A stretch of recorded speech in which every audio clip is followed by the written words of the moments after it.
ઓગળ જાગીર મઠના મહંત દ્વારા અપહરણનો વિવાદ હવે વકર્યો છે। અજમલભાઈ ચૌધરીને ન્યાય અપાવવા મુખ્યમંત્રીને રજૂઆત કરવામાં આવી છે। પૂર્વ ધારાસભ્ય રમીલા દેસાઈએ મુખ્યમંત્રીને પત્ર લખ્યો છે।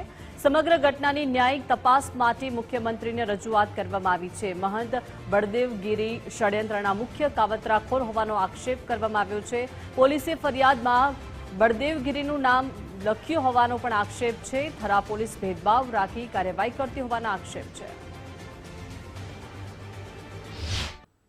સમી તાલુકાના વઢિયાર પંથકના દાદર ગામના એક આગેવાન અજમલભાઈ ચૌધરીને થરા માર્કેટયાર્ડમાંથી બહાર નીકળતા જ દિયોદર તાલુકામાં આવેલા ઓગળ મઠના મહંતના વ્યક્તિઓએ અપહરણ કર્યું।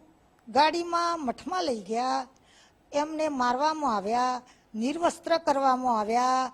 એમના જે મારવામાં આવ્યા હતા એ ઘા પણ મેં સોશિયલ મીડિયા પર જોયા। અમારું હૃદય દ્રવી ઉઠ્યું કે ખરેખર શું ઓજણાઓ મરી બરવાર્યા છે। એક ઓજણો હોય ને તો ભારે પડે બધા।